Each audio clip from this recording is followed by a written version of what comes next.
بسم اللہ الرحمن الرحیم۔ مزید ایسی ویڈیوز دیکھنے کے لیے میرا چینل لازمی سبسکرائب کریں۔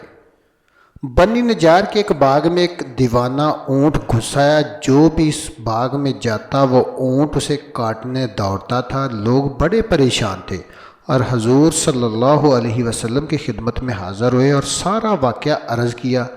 حضور صلی اللہ علیہ وسلم نے فرمایا چلو میں چلتا ہوں۔ چنانچہ نبی کریم صلی اللہ علیہ وسلم اس باغ میں تشریف لے گئے اور اس اونٹ سے فرمایا ادھر آؤ۔ اس اونٹ نے جب رسول اکرم صلی اللہ علیہ وسلم کا حکم سنا تو دوڑتا ہوا حاضر ہوا اور اپنا سر نبی کریم صلی اللہ علیہ وسلم کے قدموں میں ڈال دیا۔ حضور صلی اللہ علیہ وسلم نے فرمایا اس کی نکیل لاؤ۔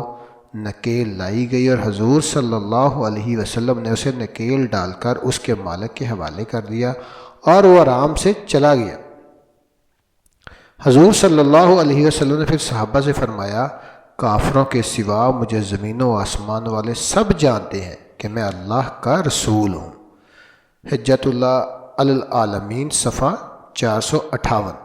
حضرت سیدنا ابن عباس رضی اللہ تعالیٰ عنہ سے مروی ہے ایک اعرابی اپنی اونٹنی کو مسجد کے دروازے پر باندھ کر آپ صلی اللہ علیہ وسلم کی خدمت اقدس میں حاضر ہو کر بیٹھ گیا۔ جب اس کا مقصد پورا ہو گیا تو کھڑے ہونے کا ارادہ ہی کیا تھا کہ کچھ لوگوں نے عرض کی یا رسول اللہ صلی اللہ علیہ وسلم اس اعرابی کے پاس جو اونٹنی ہے وہ چوری کی ہے۔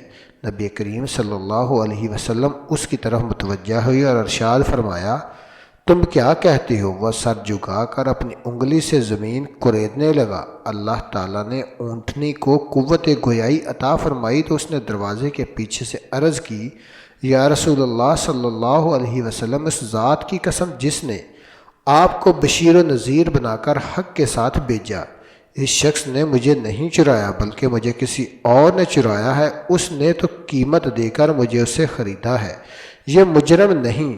حضور صلی اللہ علیہ وسلم نے اس اعرابی سے استفسار فرمایا اے اعرابی تجھے اس ذات کی قسم جس نے تیری برات کے لیے اونٹنے کو قوت گویائی عطا فرمائی، یہ بتا کہ سر جھکا کر زمین کریدتے ہوئے تو نے کیا کہا تھا؟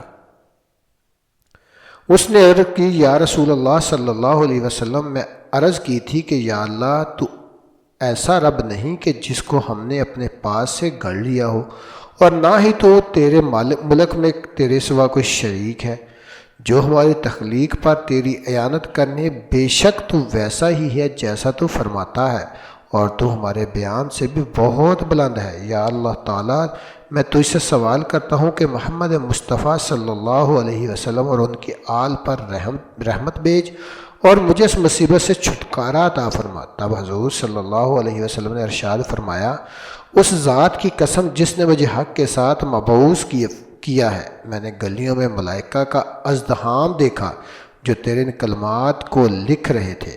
منقول ہے محدثین کرام رحمۃ اللہ علیہ قیامت کے دن اپنے قلم دان لیے حاضر ہوں گے۔ اللہ تعالیٰ حضرت سیدنا جبرائیل علیہ السلام سے فرمائیں گے اے جبرائیل ان کی تمام حاجات پوری کر دو، کیونکہ یہ دنیا میں نبی کریم صلی اللہ علیہ وسلم پر کثرت سے درود بھیجتے تھے اور انہی ہاتھ پکڑ کر جنت میں داخل کرو۔ الروز۔ شکریہ۔